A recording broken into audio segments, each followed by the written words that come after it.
So my name's Shane Johnson. I'm the founder of Booyah Veteran Bus Project and the founder and owner of Booyah Mortgage. I run a veteran-owned and operated mortgage company as well as a military nonprofit that focuses on helping three different phases. First phase is an awareness phase to kind of get everyone like yourselves involved. More veterans than anything, but getting the community involved, understanding some key issues and key points that are in our community.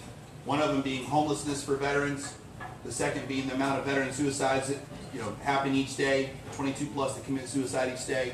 And then the third phase is the transition from when you get out into the civilian sector and how we handle that versus running into a lot of your veterans going to end up being homeless because they don't have a directive or kind of a mission objective once they get out. So I won't get into a long story because it is a long one. If you get the opportunity, check out our website at www.booyahveteranbusproject.com. Me and three other Marines, Navy, we're basically hiking 360 plus miles to raise awareness for this project. So we're walking over 22 miles a day. We've completed almost 70 miles as it is now. And starting at 4 a.m. tomorrow morning, we'll start heading up to Panama City. We're basically humping it all the way up, packs on our backs. All of us have served. We all have brothers and sisters that have died in combat or experienced that. So all we ask is that if you guys don't mind, share the message, help in any way that you can, and try to work together as a community to give back to the vets. I was recently the opening speaker for Colonel Allen West at a warrior banquet in Panama City.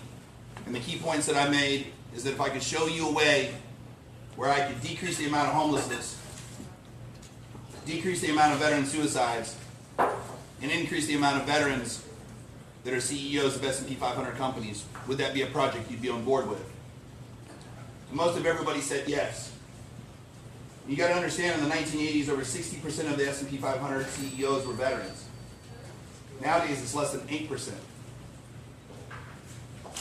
To me, that shows that we do a really bad job of transitioning our military out, and we push them into positions like working at Walmart or working at Home Depot because they like to take orders, because corporate America likes to push them in that direction. I was fortunate.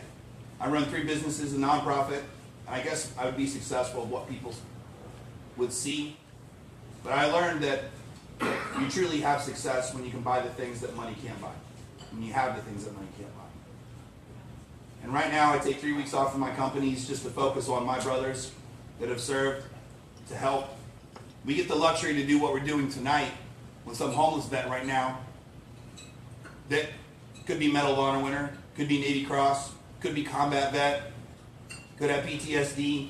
Right this second, as we sit here, is homeless. No family, nowhere to go, no great dinner, no golf to attend. They sacrificed just as much as some of you did so that we can have this luxury. The only thing I ask from the military community is, whether you like it or not, stop being so individualistic and having a sense of, when you get out, it's the only thing you focus on, instead of having that community camaraderie that you had when you were in. I know each and every one of you, no matter whether you served 40 years before me or with me, you know what that's like. When we get out, we lose track of that. So what I'm showing is even as a business owner, I'm able to reach out to guys I've served with 17 years ago and say, get off your butt and let's hike over 360 miles to help guys that have less than we do, because that's what we do in the military. We cover each other's six. Right now you're in a political push right now determining on which direction you're going to go. It's irrelevant, because the veteran community takes care of each other.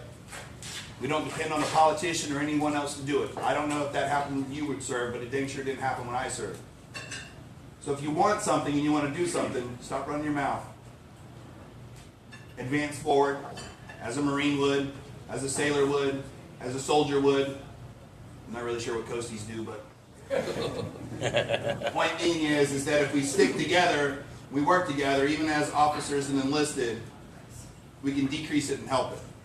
Stop pointing the finger and hoping someone else is going to fix it. That's not how it works. So I won't take up any more of your time, but I want to tell you guys thank you so much for allowing us the opportunity to come here and be with you and just give you a couple minutes about what we're doing. Only thing I ask is when you go back in your daily lives, just kind of remember that camaraderie. Remember what you missed the most. I guarantee it wasn't the military. It was what you did together. It was the foxhole you were in. It was getting back home to your wife or your kids. That's truly what was important. Sometimes we lose sight of that. We get caught up in our daily lives in the civilian side that makes it easy for us. It's lukewarm water. Sometimes we have to do the shock factor as business owners and roll our sleeves up just like you would in the military. Listen, no good decisions made from a swivel chair. You want something done, you do it yourself. You grab your team together and you lead from the front. That's how I do it anyways. The only thing I'm asking is take a little bit of time, support us, help us grow and build this so that we can increase it, get more vets off the streets, get more vets into higher paying jobs, the 1%ers, become business owners. Don't be a slave to a paycheck so someone can tell you how much they think you're worth. Create your own self and independence so that you can determine how much you're worth. A lot of seasoned vets in here, people in here, I'm sure I don't have to tell you that. We're just kids. So if you want to see it get better, make America great again, or whatever slogan you want to put on it, it starts in the household, in the home. It starts with the children.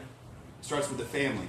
You get that straight, and everything else should roll along with it. So, Shane Johnson, founder of Booyah Veteran Bus Project, and I thank you guys for taking the time to speak with me tonight.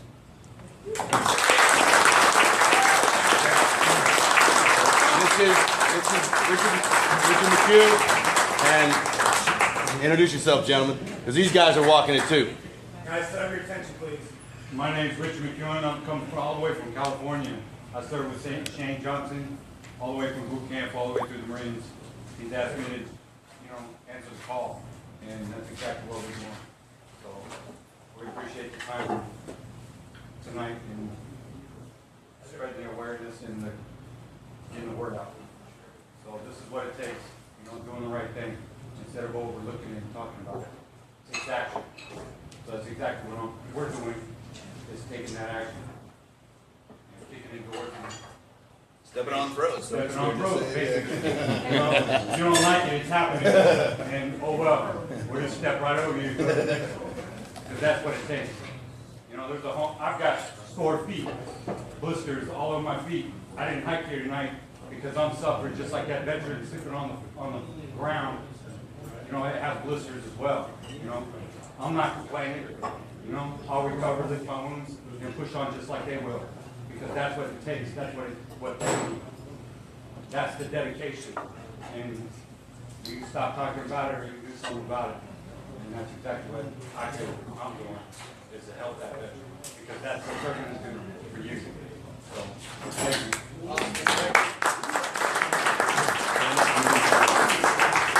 I'm Sean, Marine. I got much to say. Thanks,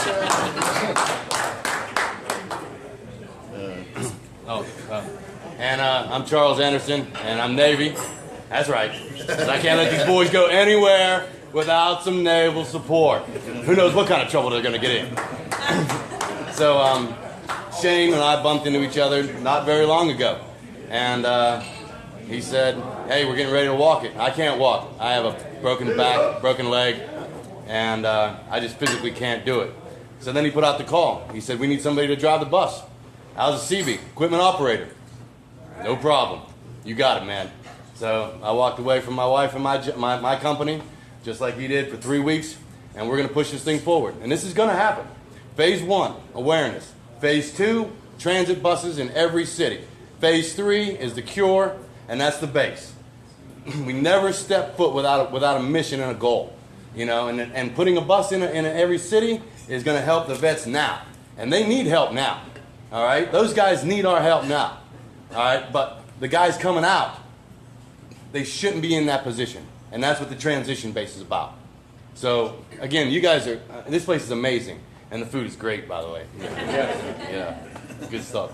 But thank you so much for having us. And thank you, Shane, man. You're the boss. Hey, Right thank on. you guys.